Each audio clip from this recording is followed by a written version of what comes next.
Wasabi Wallet. Unfairly private. What's going on, everybody? Welcome to the show. Another news roundup we have to go through. El Salvador has been buying the dip as per usual. We've got Tom Brady given a Bitcoin for a football. We'll get into the details of that. We have U.S. regulators looking at allowing banks to custody Bitcoin, particularly the FDIC. So we're going to cover a whole bunch of different stuff today. As always, this is live. Anything can happen. So I defer to my friend Bill here. We'll do it live. Okay. We'll do it live. Fuck it. Do it live. I'll write it and we'll do it live. And thing sucks. If you haven't already, make sure you hit like, subscribe, and share this out. Let's get some more eyeballs in the room. As always, I am Ben with the BTC Sessions. This is your daily session.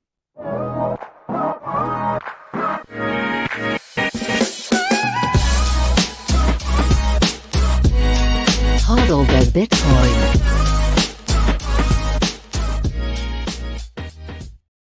Before we get going, let's take a look at where we are in the market right now. This is the bitbo.io dashboard. We're sitting at $60,880 per coin.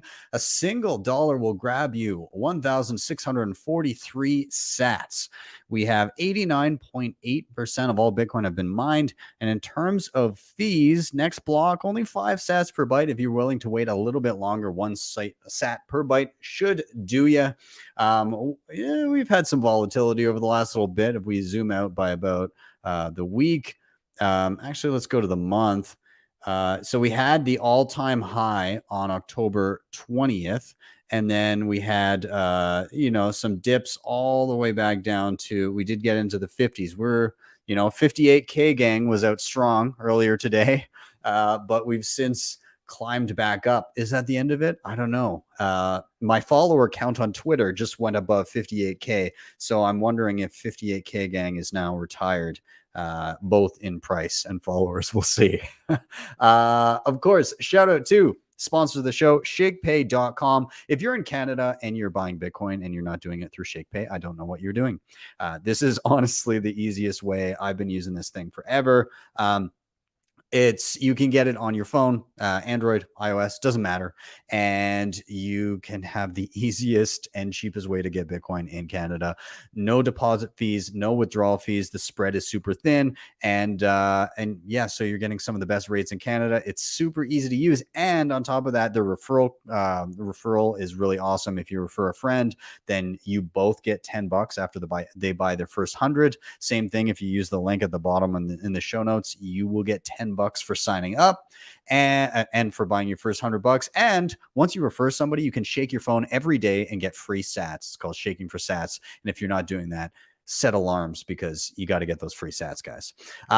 Of course, LEDN.io, you can use your Bitcoin for a variety of different services, including if you're in a pinch and you need to get your hands on dollars, but you don't want to sell your Bitcoin, obviously, because taxable event, might have to buy back in at a higher price. Well, you can easily use their Bitcoin-backed loans. You deposit Bitcoin, get dollars to your bank account within 24 hours. When you pay back those dollars, you get back the same number of sats, which is the important number, of course. They also have savings accounts for Bitcoin and USDC, and they've got their B2X offering. If you sign up with the link down below, if you start saving with them, they will give you $10 for free. So check them out.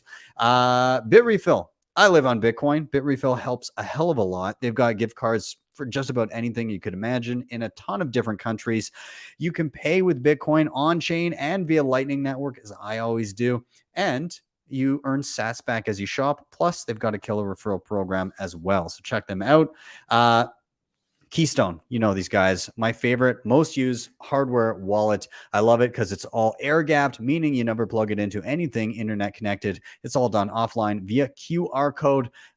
They have Bitcoin only firmware I highly recommend you use, and it works beautifully with things like Blue Wallet, Wasabi, Sparrow, Spectre, and it's awesome in multi-sig. Check them out. Links are down below. And finally, of course, you guys know this, but if you're backing up any important Bitcoin hardware wallet or hot wallet for that matter, if it's going to have a meaningful amount of funds on it, make sure you get it in solid steel. Paper doesn't cut it, you guys. You know, fire damage, water damage, accidentally discarding the thing, getting it lost in a mess of papers. Give yourself some peace of mind. BillFodl, privacypros.io. Check them out. And let's dive into the news. Let's start chatting about this. El Salvador, they bought the dip again. This isn't the first time they've bought the dip. So El Salvador's president, Nayib Bukele, confirmed via Twitter Wednesday evening that the Latin American nation has bought the Bitcoin price dip, exchanging dollars for Bitcoin at a time he believes it remains undervalued by the global market. The price of Bitcoin was around 58,800, down from breaking all-time highs of 67K, or roughly 67K, on October 20th at the time of the tweet announcing the purchase of 420 more Bitcoin. So Naive tweeted out here, it was a long wait, but worth it. We just bought the dip, 420 new Bitcoin. Great number. Great number. Congrats. So on September 6th, the day before Bitcoin was officially declared legal tender, the president announced the country bought its first 400 Bitcoin in 2 separate purchases, saying he planned on buying a lot more with government funds. With that historic announcement, El Salvador became the first country in the world to publicly put Bitcoin on its balance sheet. It was declared legal tender the next day. The price declined from 51K down to 43. Bukele announced again that he had bought the dip, bringing the country's total Bitcoin reserves from 400 to 550.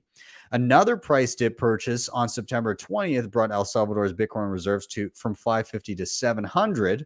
And Wednesday, with the extra 420, brings them up to a ground total of 1,120 Bitcoin, increasing their stack's worth to 68,561,000 at the time of writing.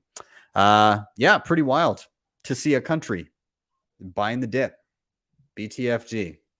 Go El Salvador. I think this is going to be a Sailor-esque move where countries will be looking at this, and then I feel like we're in for a big end of the year. I think these dip buys are gonna look probably pretty fantastic in the coming months. I mean, they already are, right? That dip buy at 41, and now it's in the 60s. That looks pretty good, right? That buy that he made is up basically 50%. But I mean, what does that look like when Bitcoin's 100K, 200K, something like that, whatever it ends up potentially popping to? That's going to look really, really good, and other countries are going to say, huh, maybe we consider this. Will they? I don't know. We'll see. Tom Brady is in the news, Bitcoin wise. Let's read what happened here. So Tampa Bay Buccaneers quarterback Tom Brady will give 1 Bitcoin to a fan in exchange for his 600th career touchdown ball. So he said, I got the ball back. There was a lot of negotiation to get it back. So he became the first NFL player to throw 600 touchdowns last Sunday, but Mike Evans, the wide receiver who caught the pass, didn't realize the importance of the record-breaking ball and gave it to a fan in the stands. Only after the Buccaneers realized the meaningfulness of the ball did team officials head over to negotiate with the fan, Byron Kennedy, to get it back, a scene caught on TV broadcast. Byron lost all his leverage when he gave up the ball, Brady joked. He should have held it, but I'm also giving him a Bitcoin. So at the end of the day, I think he's making out pretty well. They're also giving him a couple signed jerseys, a signed helmet, a signed Evans jersey, and his game cleats, and $1,000 worth of store credit at the Buccaneers team store, and season tickets for 2 seasons. So, I mean, that's not bad, but you also have to take into account that the ball itself is allegedly worth about 500 grand. And, you know, with Bitcoin at about 60, even with all that other crap thrown in, he probably, you know, dollar wise, he made off not as good. But if he holds that Bitcoin, I think he'll be fine. I hope he holds on to it. I hope he doesn't sell it, but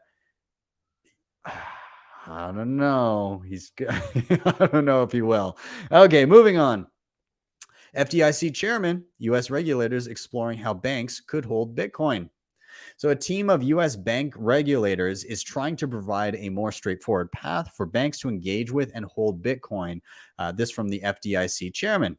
The chair, Jelena McWilliams told Reuters in an interview October 26th that a team of U.S. bank regulators is working on a more precise set of rules for banks interested in engaging with Bitcoin and cryptocurrency.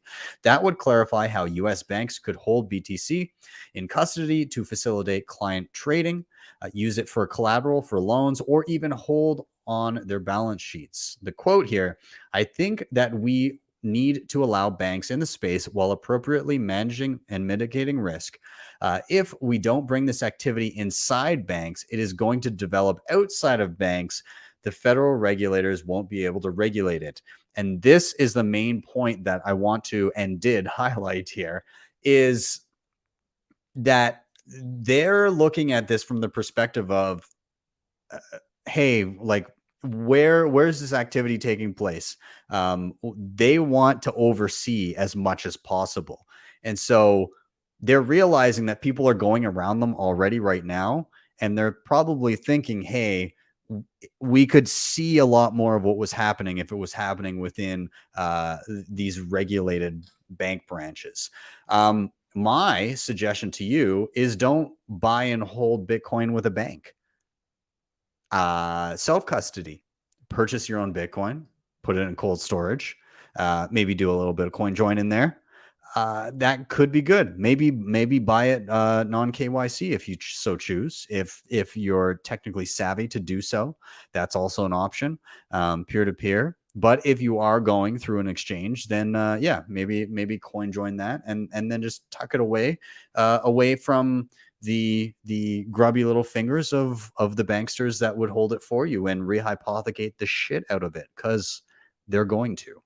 That's my take there. And also, Dylan LeClaire over at Bitcoin Magazine, he tweeted out, commercial banks will eventually be able to hold Bitcoin on their balance sheet.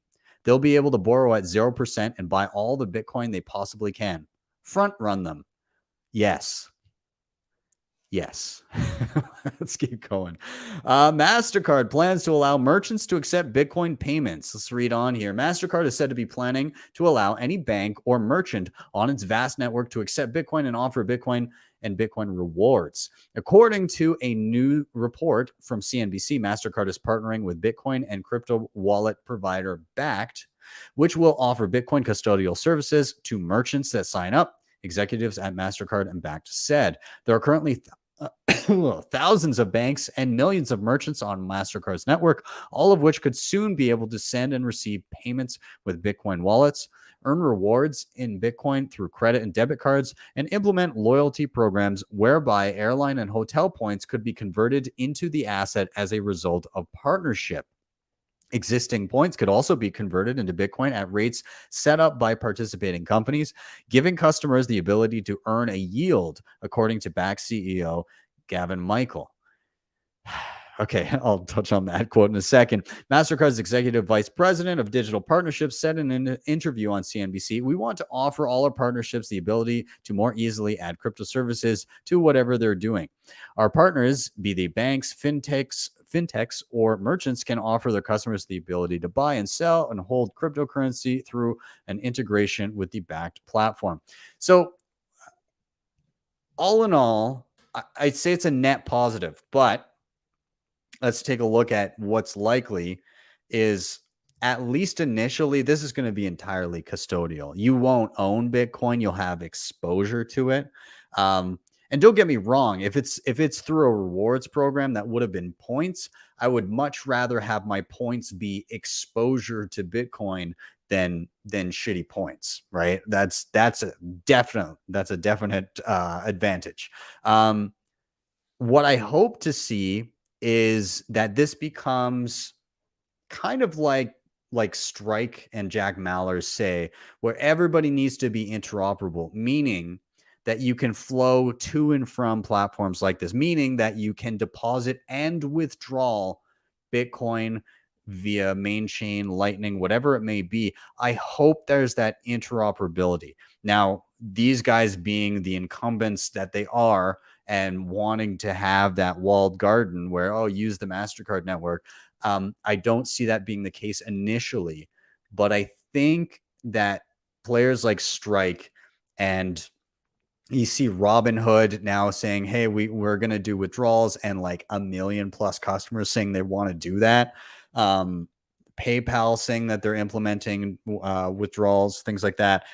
I think it will force their hand, because if you're not interoperable like that, then people won't use you, right? You gotta play. Once people see that you can do something with one option, they're not going to go to the guys that don't let you do something. So yeah, just watch it initially if you're using something like this and they're saying, hey, you're going to get Bitcoin rewards. If you can't withdraw it, again, it's better than points, but just be cognizant of that. And don't, for the love of God, don't be purchasing Bitcoin through something like MasterCard if it's not yours, if you can't withdraw it to your own custody.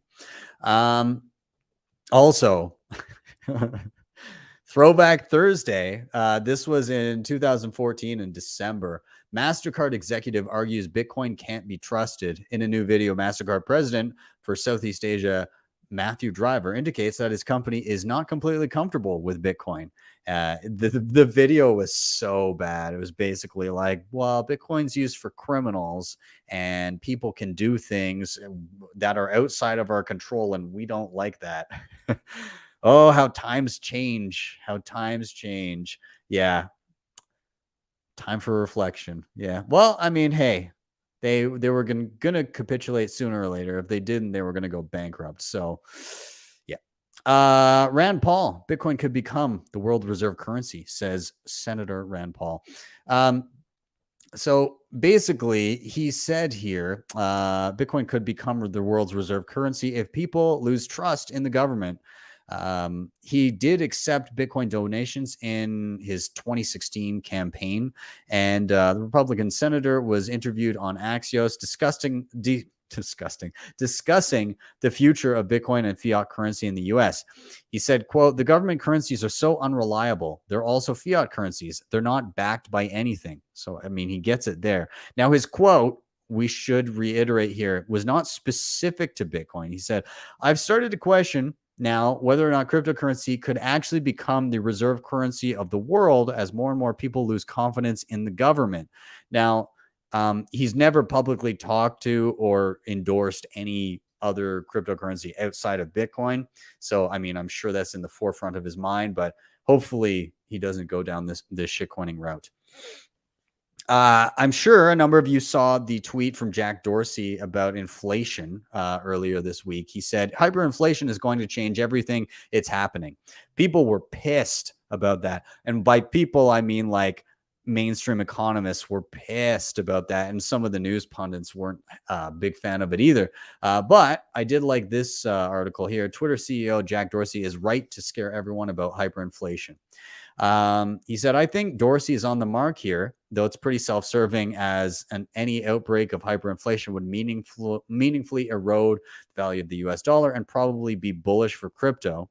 But the reality is that hyperinflation, or an extreme rise in prices in a short period of time, is beginning to happen right now. It may not be showing up yet in the government's CPI or PPI reports, but it lurks around the bend. For instance, we are one bad snowstorm away from oil prices going north of $100 a barrel and natural gas prices going even further through the roof. Experts have told me, blame the pandemic and a lack of investment in the space, the pros say. Meanwhile, tide maker Procter & Gamble is looking at a third round of price increases for this year due to rising prices on commodities and transportation. Procter & Gamble is hardly alone. Appliance king Whirlpool is closing in on a $1 billion financial hit this year from higher commodities prices. It too continues to raise prices on consumers. Chipotle is hiking prices to offset labor inflation. More talk of price increases are coming as a slew of large companies will report earnings throughout the week. Yeah, so it's kind of happening everywhere. And again, I don't think he's off base. Now, it's worth noting the definition of hyperinflation is 50% per month. So that's depending on the jurisdiction. That's not currently happening, but it is happening in parts of the world. And you have to look at how you're measuring it. If you're using CPI, you're not capturing inflation because different things inflate at different rates. And when people are trying to preserve purchasing power, they funnel them into assets that will do such. And so you see home prices in Canada here jumped 20, 30% in the past year. You see the stock market hitting all-time highs yet again and yet again and yet again. And that's because that's what's inflating first. The people that are trying to preserve their capital are pumping it into anything other than fiat. They're not going out and they're not buying just regular candy bars and stuff like that. But you're starting to see price increases at the grocery store too in shit that can't be hidden with shrinkflation, where you can't shrink the packaging or you can't deceptively package it to make it look less or use worse products. When you're buying produce and you're buying meat, you see it, right? I don't know if you've gone to pick up a steak lately at the store, but it's not cheap. So yeah. And I mean, again, look at this. The Independent. We did a lot of soul searching. European Central Bank holds steady on lending rates and bond buying program. And ECB President Christine Lagarde said that high inflation could, quote, last longer than originally expected, and then said, but we'll settle next year. This is echoes of 2 weeks to flatten the curve, but still, like, yeah, there's gonna be inflation. It's just transitory. And what has the narrative been? It's shifted over time. There is no inflation. To it's transitory. To inflation is good. To good but transitory. To inflation is good and maybe not as transitory. To soon it'll just be inflation is just here. So yeah, brace for that. Let's keep going here. Okay, so the Financial Action Task Force has officially released its crypto guidance. This is from Coin Center. They said it's not as bad as it could have been, but it's still flawed. And so what did they do here? Effectively, I'll read a little bit. The good part of it is in describing who, by the way, this is for, originally it was going to be very draconian in that any transfer anywhere from institution to institution, from institution to person, from potentially person to person, from node to node, from Lightning node to whatever, that would have, with the language previously being used, that would have been captured all and required KYC, which literally would have been impossible to enforce. It just could not have been done. And minors could have been included in there. It was insane. So here's what came of that. So in describing who may qualify as a VASP, which is a virtual asset service provider. Yes, I know, VASP, and therefore must surveil their customers, the new guidance removes all references to persons merely facilitating or governing transfers and instead focuses, as we asked, on persons with control of virtual assets. So exchanges. All right. We've worked since 2014 to get regulators on to focus on easily understood and reasonably combined, I don't know, category of control rather than vague terms like facilitate that have no clear meaning in the technology. We're gratified that the Financial Action Task Force, like FinCEN and ULC before, have now agreed to this subtle but important clarification of who is and is not included within the regulatory sphere. The new guidance has a new paragraph that explicitly states that persons who merely provide ancillary infrastructure, including verifying the accuracy of signatures, will not be within the scope of surveillance obligations. So this means you as an individual, obviously, running a node, running a Lightning node. It also means wallet providers. So wallets that are on the App Store or that are just an app that also run a node to ensure that their users can actually use a wallet without having to run them themselves. They're not included in any of that. So it takes all, and same with miners that simply that are mining and add entries to the ledger. They wouldn't be swept up in that. So that is good. Now the one thing that's in here that doesn't make a lot of sense has to do with shared custody. And what I mean by shared custody is multi-sig. Okay. So for instance, something like Unchained or Casa, where they hold like one key of many and they don't actually have control of your funds. It seems like they didn't really fully understand how that worked, or they just didn't want to. I don't know, but it seems odd to me. Okay, so they say, there we go. The guidance still has vague and inconsistent statements about multi-sig arrangements. It does now appear to exclude multi-sig wallets where the customer retains the exclusive ability to control their funds. Quote, if a person maintains unilateral control of their assets at all times, this may indicate that the service provider is not providing a qualifying service. This would likely mean that the wallet providers who retain a mere backup of keys are not covered. However, the language waffles. It could still fall under the definition of a VASP where it actively facilitates the transfer. We still don't know what is intended by, quote, actively facilitates. This phrasing is perhaps better than the previous draft, which simply says facilitates on its own, but the addition of actively merely gives us a slightly different flavor of uncertainty about who it is meant to include. So yeah, I don't know. There's kind of weird stuff in there. It's not as bad as it could. I'm not a big fan of most of this anyways, but yeah. There's a bunch of stuff about like DeFi and all that kind of crap that I don't really care. There's some stuff where it's like, hey, if you create software that can be used in a decentralized manner and give up control for peer-to-peer exchange and stuff like that, then yeah, you're not under the scrutiny of this regulation. But with a lot of the DeFi stuff where it's like, oh, you still have control, there's like a kill switch or whatever, yeah, that's going to count. So I don't know. It is what it is. They're regulating what they can, and they're realizing if it's actually decentralized, they can't. And so from an adversarial perspective, good, I guess, because if Bitcoin can't weather that, then it should fail anyways, right?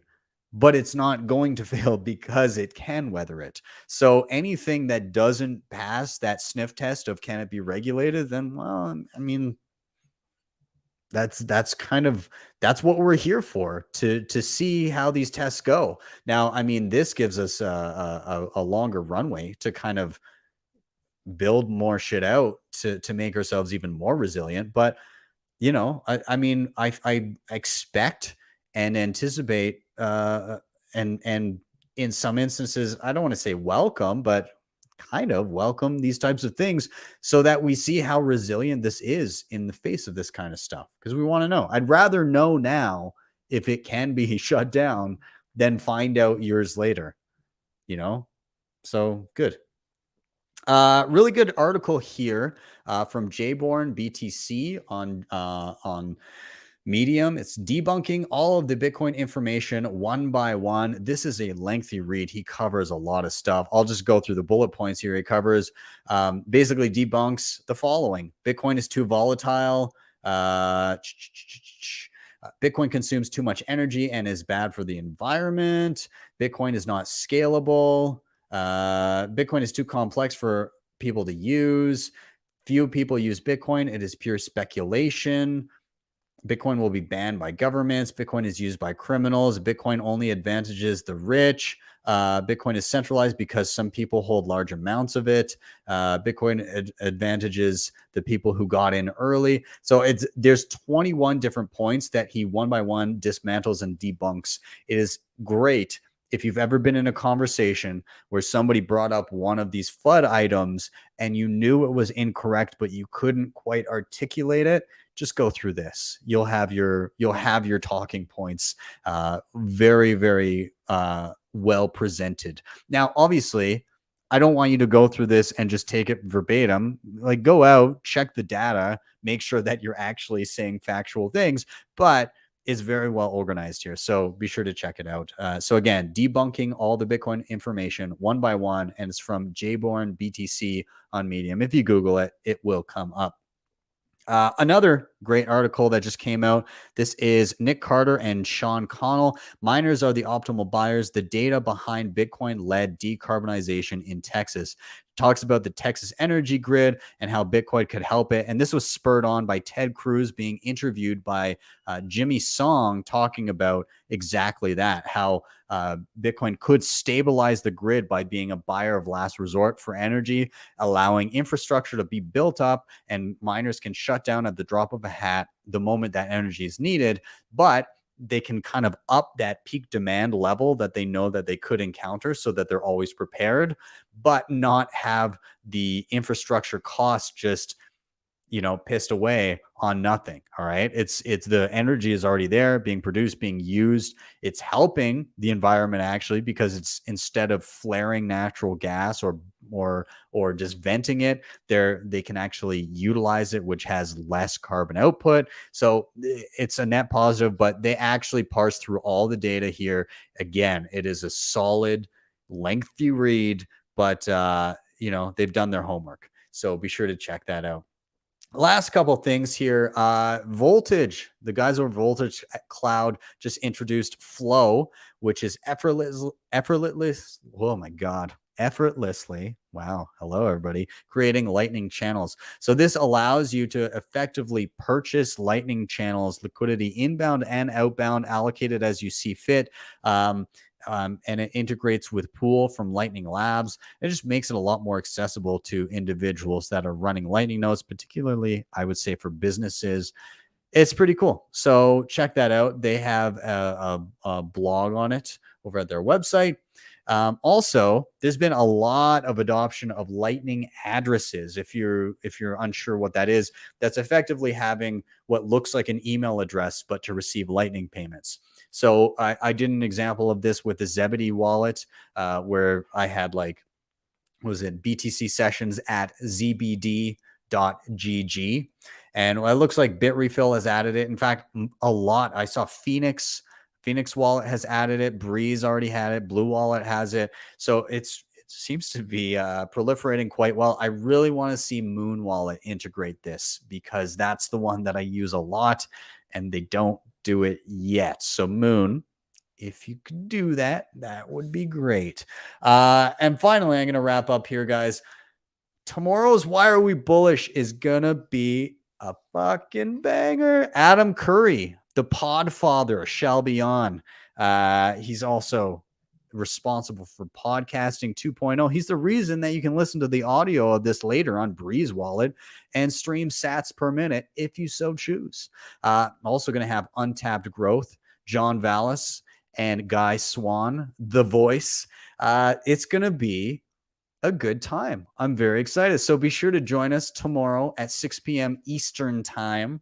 And we will be banging one out, maybe having a beverage and chatting Bitcoin. And maybe we'll be on the up and up. Maybe we'll be starting to peak a little bit higher. There is a lot of options expiring tomorrow, if I'm not mistaken, for Bitcoin. And that could result in some heavy volatility. Now, whether that be to the upside or the downside, we shall see. But it would be really nice to get a little bit of a pump as we're doing some Why Are We Bullish to give us some extra fuel. So if you guys can manifest some of that, that'd be great. And yeah, I guess that's it. I'm going to wrap up here, guys. Thank you so much for watching and or listening if you're on the pod afterwards. Please, if you're here on YouTube, like, subscribe, share. I can't say it enough. Those things really, really help. You can check out the previously mentioned sponsors in the show notes down below. Shakepay, LEDN, Bitrefill, Keystone, BillFodl, all down below. And if you really liked what you saw, you can always drop me a Bitcoin tip at my strike.me page. That is strike.me/BTC sessions. You get there, you type in any amount you want, hit that tip button. You'll be greeted with a Lightning QR code, or if you click to the right, a regular Bitcoin QR code. With that, I am out. Have yourselves a wonderful day or evening wherever you may be. I'll see you guys next time, aka tomorrow, for your daily session.